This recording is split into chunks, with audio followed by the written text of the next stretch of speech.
Hello friends, my name is Rhiannon, and today we are going to be exploring a new topic for this channel, and that is genre.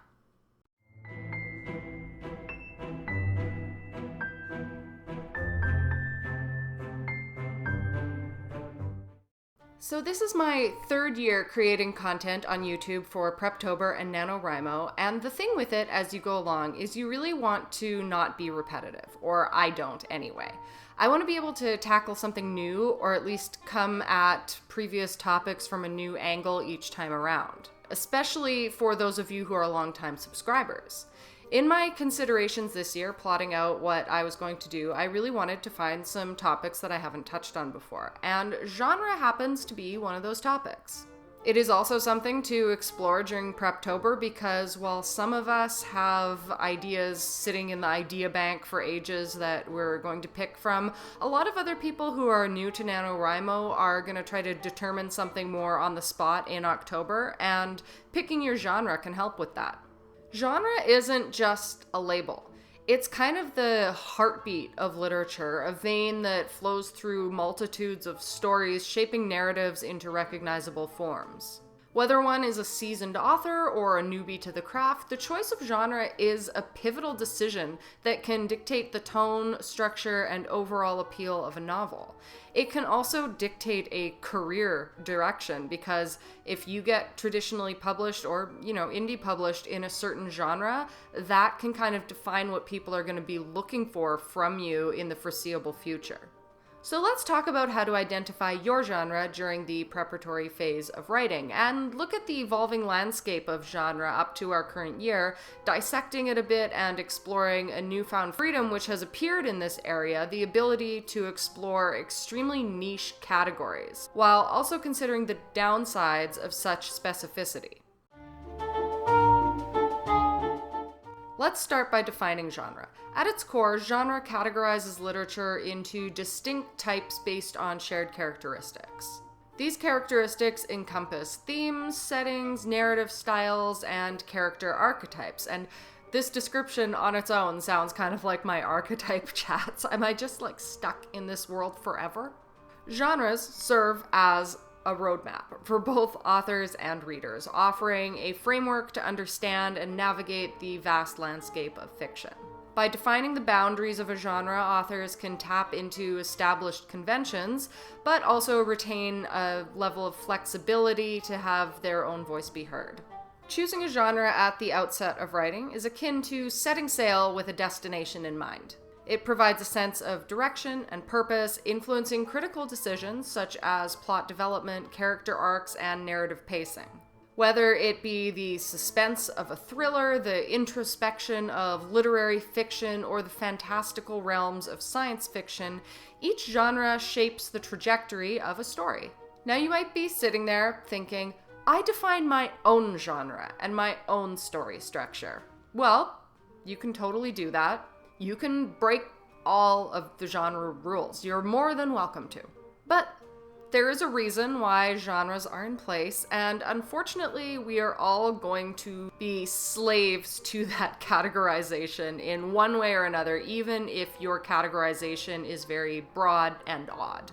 But if you want to be published, whether that's independently or with a traditional publisher, you're not going to want to balk against genre too much because it is going to help you bring in readers. Genres act as a contract between authors and readers, establishing certain expectations. And readers gravitate to genres that align with their preferences, seeking a specific emotional or intellectual experience.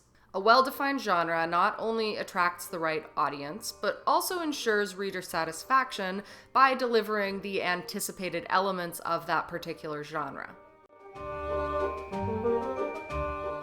Before you put that pen down on paper or start clacking away on the keys, you are going to want to reflect on the project ahead. What themes resonate with you? What storytelling styles do you admire? Identifying personal preferences will lay the foundation for your genre exploration. Each genre possesses a set of conventions that distinguishes it from others. Crime fiction often revolves around solving a mystery, while romance emphasizes the emotional journey of love. Familiarizing oneself with these conventions is going to help you a lot, far beyond simply labeling your work. It will help you to craft a compelling narrative and allow for subtle subversions that can breathe freshness into a well-trodden space. And while genres provide structure, they are not confinements. You, as the author, have the creative liberty to bend or blend genres, creating unique hybrids. For instance, a historical novel can seamlessly incorporate elements of fantasy or science fiction. Just think about it. Genres are not static. They exist on a spectrum, offering shades and variations. Take, for instance, the spectrum of science fiction, ranging from hard sci-fi grounded in scientific accuracy to soft sci-fi focusing on speculative concepts. This spectrum allows you to choose a position that aligns with your vision, contributing to the richness and diversity within your chosen genre. Another interesting thing about this element of publishing is that the landscape of genres is not immune to cultural shifts and societal changes. As of 2023, we witness a continued diversification of genres with emerging subgenres addressing contemporary issues and reflecting evolving perspectives. Genres can become mirrors reflecting the concerns and aspirations of society at a given time. The contemporary literary scene has really seen a surge in niche genres, catering to specific tastes and subcultures. From eco-fiction that explores ecological themes to cyberpunk fantasy hybrids, the possibilities are as vast as the human imagination. Specialized genres allow authors to connect really deeply with their niche audiences, creating a sense of community and shared appreciation. So, what are the benefits and the downsides of such niche targeting? In an online world where personalization is everything, trust me, I work in the email marketing world for my day job, this is just something that cannot be ignored. In the plus column, niche genres enable authors to connect with a highly targeted audience. Readers passionate about a specific theme or concept are more likely to engage deeply with a novel that caters to their specific interests.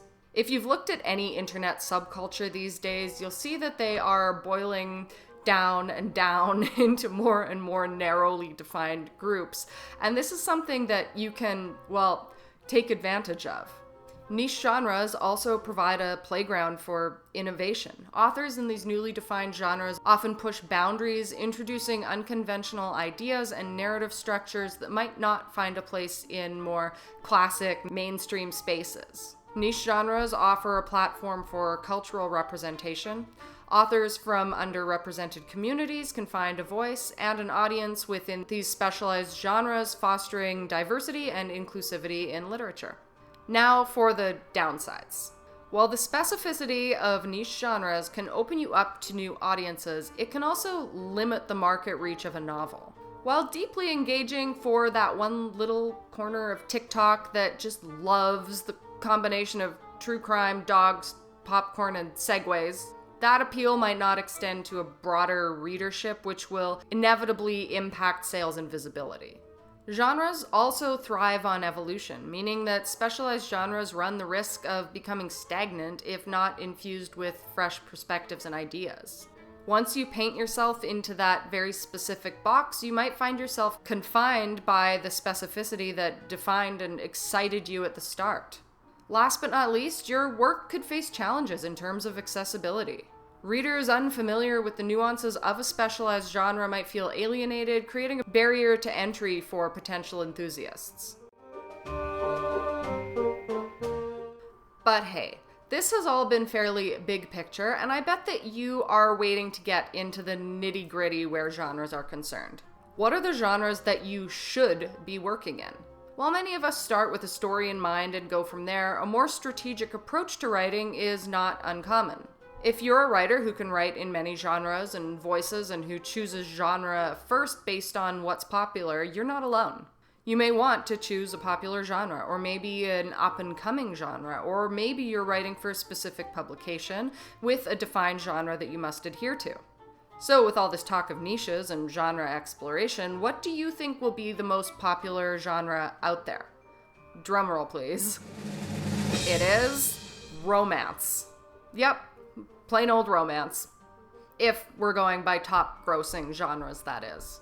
If you're looking to rake in the bucks and score a multitude of fans, romance is the genre for you. Tying with romance in the nonfiction genre is religion and spirituality. And if we're looking at audiobooks specifically, you had best head in the thriller direction. It is likely unsurprising that genres that play on the most emotional parts of our souls would be both readable and relatable. Love, fear, faith, these are strong topics. And it's no wonder that we love to read about them. When it comes to least recognized genres, Go Bookmart reported magic realism, theater of the absurd, Cli-fi, Nordic noir, Bildungsroman, dystopia, Dalit, Bangsian, hard-boiled crime, and epistolary fiction. And if you're anything like me, you just got really interested in reading every single one of those genres. So there really is something for everyone, whether you follow the traditional norms or not. When it comes to genres, it is not just a checkbox. It is a chance to shape your stories uniquely. Whether you're into fantasy or history or Nordic noir, genres give you both structure and something to play with. Don't shy away from variety. Have fun with it. Try new things. Genres are there for you to explore. So dive in, get into the diversity, and let your voice add to the rich tapestry of storytelling. It's not about following steps per se. It's about enjoying the creative journey and making the most of the endless possibilities that genres bring. With that, thank you so much for stopping by. If you've been here a while, thank you for sticking around. If you're new, welcome, welcome. I hope you stay. As always, please remember to like, subscribe, hit the bell button so you actually get notified when I post new videos. And I hope that you are having a day that is just as wonderful as you are. Bye.